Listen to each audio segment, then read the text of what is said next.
Welcome to Running the Table, the podcast where we run through everything on the table in the world of college basketball. And we're going to continue our conference breakdowns. Next up, the best conference in college basketball, the Big 12. Tim, we got a lot of teams to get through, so let's not waste too much time. You ready to go? Hey, coming to you from the sunshine state of Florida. You can see I've been out in the sun myself, but we got a lot to get through, so let's run it. Absolutely. You're in Orlando, home of the Big 12's UCF Knights, but we're not talking about them today because they're not very good. Who we will talk about is the Houston Cougars. They're 27 and 3. They're in first place in the Big 12. And the basketball powerhouse of Houston has made the seamless transition into the Big 12 gauntlet and passed with flying colors. They're currently ranked number one. They've taken the Big 12's best shot and responded with haymakers to all oncoming challengers. They have the best defense in the country per KenPom and an offense that can hang with the best. With LJ Cryer leading the offense and Jamal Sheed leading the defense, Houston has found a winning formula that is sure to translate into March. Yeah, Houston's tough. They have the best defense in the metrics seemingly by a long shot. And they still have a top 15, borderline top 10 offense. So they obviously are an incredibly hard team to beat. They have dropped 3 games in Big 12 play. Speaks to how good the Big 12 actually is.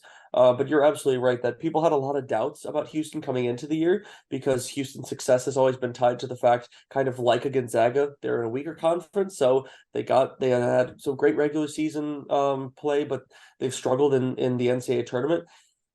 If there's a year that would break it, it seems like it would be this team. This team has rebounded masterfully as they seemingly have almost every year in terms of sending NBA talent to the NBA and bringing more right in. So this team is incredibly tough. Their defense really gives teams hell, and it makes a massive difference against a lot of these very well high scoring and high powered offenses that are in the Big 12, and they're able to quiet quite a few of them. After Houston, right behind them is Iowa State. We just mentioned that Houston had the country's best defense. Well, sitting in second is the Cyclones, and for good It's reason, pretty as they crazy. force more steals than any team in the conference, including Houston. They've ripped off 12 of their last 14, and their losses are at Houston and against Baylor. That has the Cyclones rocketing up the brackets. They were considered an afterthought in November, but nobody's sleeping on Iowa State right now. Definitely not. I mean, they've really showed out this season. That defense is unlike anything that I would say anybody predicted. Obviously, no one really predicted that much out of Iowa State this year. They had a pretty solid team coming into it, or at least so people thought. But you talk about passing with flying colors. They have passed and exceeded all expectations this year. So they have some very high quality wins. Obviously, being one of Houston's 3 losses is incredibly impressive. Sort of a battle of the defenses in that one. But again, they're another team that with the right recipe against the right team, if they're able to disrupt the opposing team's offense, they can win literally every single game. That's what it really comes down to with teams that have this good of a defense. If you can disrupt the other team, anything can happen because obviously their offense isn't super great, but I mean 57-53 was that Houston score. So you keep it in the 50s, even a team without a great offense can win. Absolutely. And if we're going to talk about offenses, let's talk about the Kansas Jayhawks. I mean, they may have slipped recently, but they're no afterthought or slouch themselves. Although teams are very different in November than in March, Kansas out of conference resume really speaks for itself with some very, very impressive wins, including against Tennessee and UConn. They've held their own in conference too, though, although they're not as dominant in years past.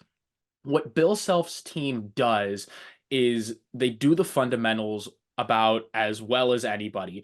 They're the best overall shooting and passing team in the Big 12. They're first in field goal percentage and assists per game. They're not the betting favorites by any stretch of the imagination, but they're still very dangerous as a unit. They're not betting favorites, but they're still Kansas. They're still led by Bill Self. They still have guys like DeJuan Harris, Hunter Dickinson, Kevin McCullough. These guys have been there before. They've been through the ringer. Obviously, I think they've certainly learned from some of their slip ups recently. Whether or not they're able to take that and put that into actual results is a big question. But if there's any team that's again built to make runs in March, built to have March success. It's teams that have this kind of experience, have this kind of guard experience. And it certainly doesn't hurt to have a guy like Hunter Dickinson in the middle, with a Kansas team that loves trying to find ways to get bigs involved. And they have a top big in the country to do that with. So I would still put them up against pretty much any team in this conference, and against pretty much any team in the country, because they're still a team that when they play their essentially best basketball and they play their brand of basketball, they can keep up with anybody. Absolutely. You got guys like DeJuan Harris, Kevin McCullough, and Hunter Dickinson. So you know they have the star power, and nobody's gonna, take Kansas any lighter than they usually do. It's still Kansas. They're still a blue blood. They're still Kansas. Nobody's forgotten. Absolutely. Another team that nobody's forgotten is Baylor. They might not be as stout defensively as the other powerhouses of the conference, but the way they counter everybody else is by shooting the absolute lights out as a team. They're a 40% three-point percentage team, and the Bears have battled with the best. They've shown that they can absolutely hang nationally. 100%, especially led by guys like Ray J. Dennis. I mean, they're another team that they're centered around their guard play, and that's obviously we've talked about how huge that is, and I think that's why they're such a believable team in terms of the success at a national level. And in terms of March, they have slipped up a decent amount throughout the year with 9 losses, 7 of them being in conference. But again, it cannot be stated enough of just how difficult this Big 12 is. So we're not surprised to see teams essentially beating up on each other throughout the conference. So Mhm. I think the Baylor Bears are still a super solid team. You talk about their 3-point shooting. It's super hard to match that, especially when they get going. So it's another game where if they get hot at the right time, it's going to be hard. Even some of the top defenses in the conference here that happen to be the top defenses in the country. If Baylor gets hot, it might not matter how good of defense you play. Absolutely. There's no better counter to defense than putting the ball in the basket and Just putting the ball in the basket a lot. I mean, we do. We're full of zingers today, but it really stands true with Baylor more than these other teams. You talk about what a gauntlet this Big 12 is and how they beat up on each other. You got 9 teams with 20 or more wins. That's That's unheard of. crazy. That is That is crazy. absolutely unheard of. But which is why we got a lot of teams to cover. We're going to keep on going. How about BYU? How about those Mormons? They're new to the Big 12, but they've also settled right in with a quick and efficient offense that relies on their trio of guards in Dallin Hall, Jackson Robinson, and Spencer Johnson. They've been in and out of the top 25, but BYU has certainly punched their ticket to the tournament regardless of what happens. But they still want to show out to further prove themselves as more than an under the radar team. 100%. Quite frankly, if Houston wasn't a first year team in this conference, BYU would be the team to talk about in terms of what they've done in their first year in this conference. It's been crazy. Nobody saw this coming. They certainly have held themselves true up and around that top 25, if not being in that top 25. They are, far and away impressive than a lot of us expected, especially on the offensive side of the ball. With those 3 guys you talked about, Hall, Robinson, and Johnson, their offense is really a lot more widespread than one may think. So they've had some great success this year. You talk about going after some of the super solid defenses, putting up 74 against San Diego State, winning that one 74-65, putting up 87 against Iowa State there, 87-72. Like, they've proven again with the rest of them, with the best of them, they can put the ball in the basket. So they are not a team to overlook despite not being a common household name. Next up, we have Texas Tech, who, although they've dealt with their fair share of punches in the mouth, they're still sitting at 11-7, which is tied for third in the conference. They had a rough February, but they're capable of going on runs like their strong December and early January has shown us. Where they truly excel is in the late game as they're knock down their free throws better than anybody else in the Big 12. They might not be conference powerhouses, but don't let the Raiders hang around too long.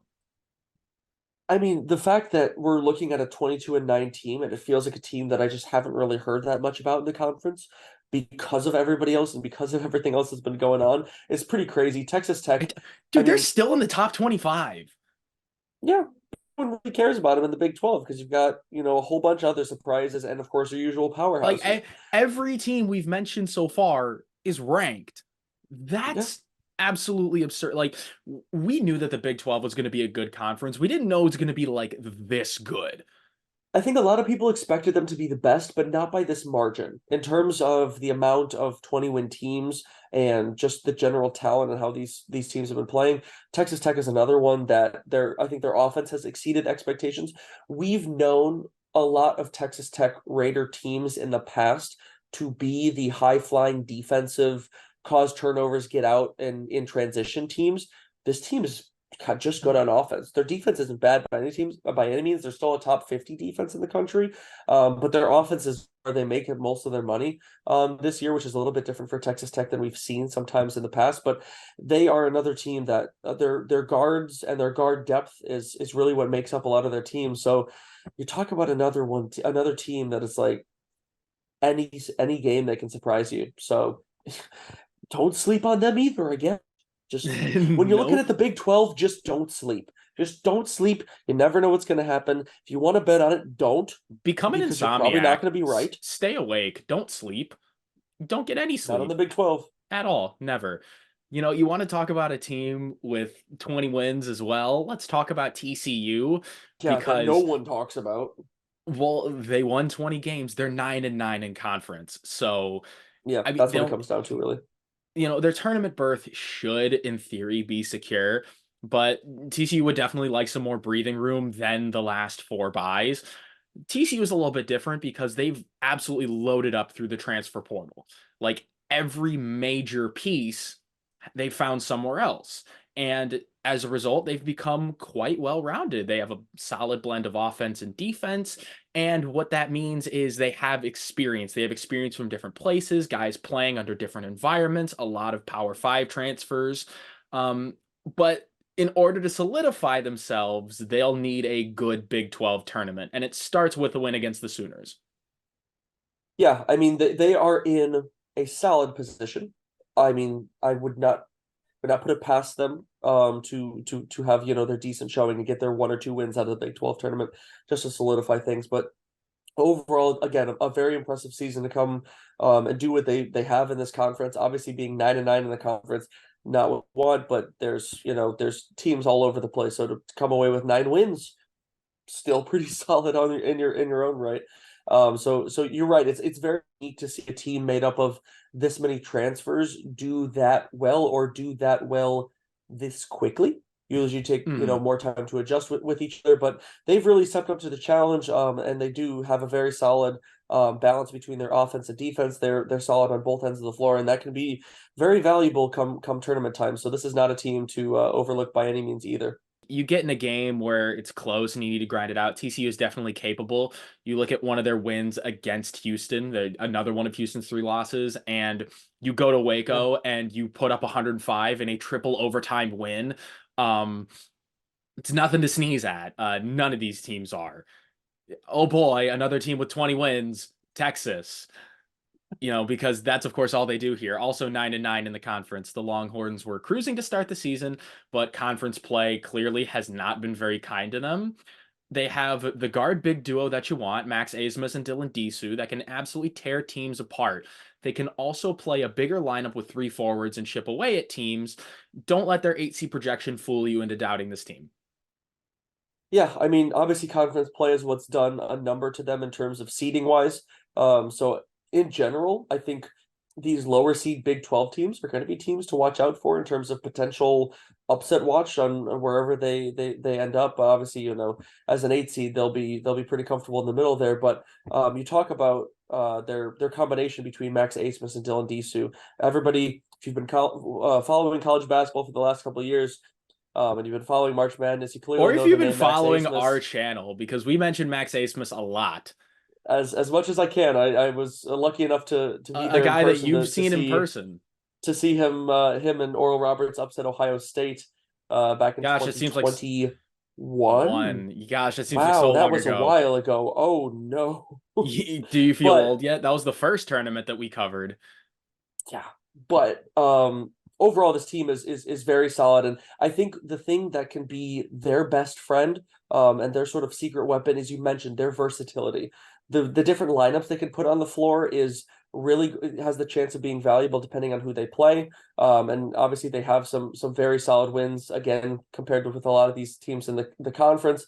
They have, challenges left and right. So Texas is another team that if they get going, especially we have seen what Max Asmus looks like when he gets going in tournament time. If he does, watch out. Oh boy, that'll be very, very fun to watch. Let's head across the Red River and talk about the Sooners in Oklahoma. This team is in a very different situation than a lot of other teams in the conference. They started the season 13-1 and they were inside the top 10. Yup, they have failed to Yeah. answer the bell and run the Big 12 gauntlet, losing 4 of their last 6. Granted, they're all the top 12 AP teams and Baylor, You hope you Kansas, can come Iowa away with a State, and win out of one of Houston. those, but like it's not that unrealistic for them to lose all 4 of those games. So you can't really call But it like a big slide, but at the same time, it's like it's not well, what you want here's out of right now. here's the thing, Tim. If you want to be a tournament team and you want to go far in March, you have to beat some of those teams. You Yeah. can't just not step up against some of the best teams.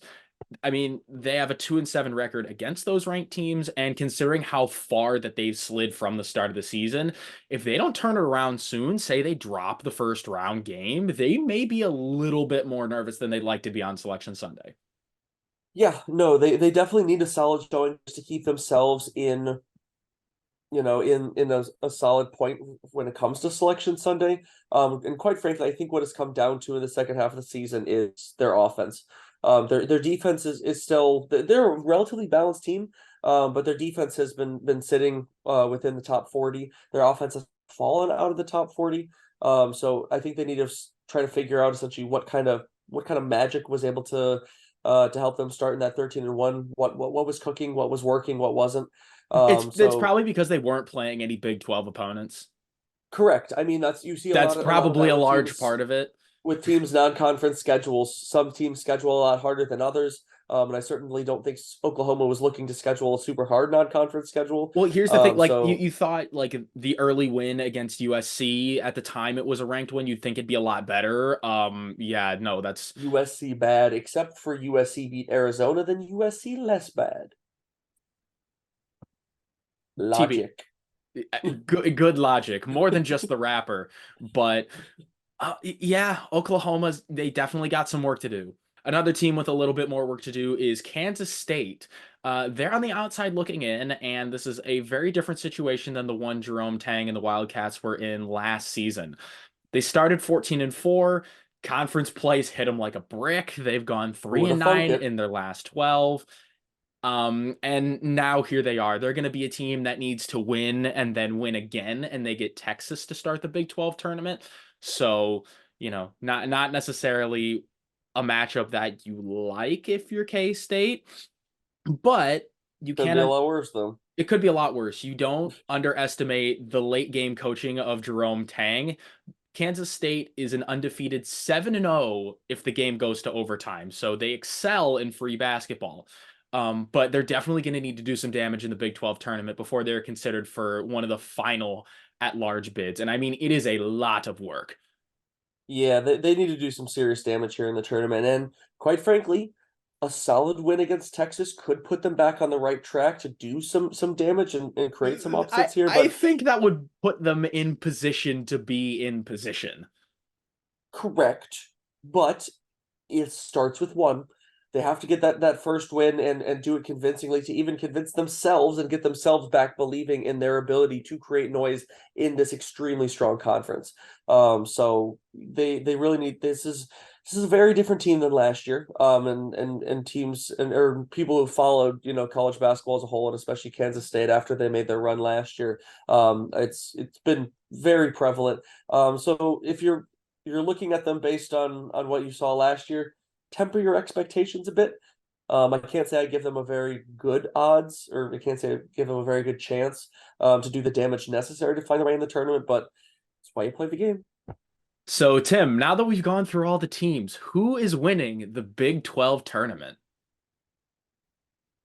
This conference, even more than others, you can just go top to bottom and just close your eyes and drop a finger on a team, and you've got about as good of a chance as any other way that you have of doing it. From Probably not from Kansas, though. Yeah, no, Kansas, they happen to have a couple of their key players out for the Big Ten tournament, which is very key to note. So as good of a team as they are, it does not look like they're going to compete much in the Big 12 tournament. Well, at Um, least not like hang with the big dog. They're gonna probably win a few no, games, but I mean, yes, they're still a really good team outside of Kevin McCullough and Hunter Dickinson, who are the two that are going to be out for the Big 12 tournament. But dude, your eyes are already when on it, Purdue. You're saying Big Ten tournament like it's your job. It's oh, all right though. I've already been paying Hey, attention to that. But hey, I feel you though. Eyes on the prize. Eyes on the prize. when it comes to the Big 12,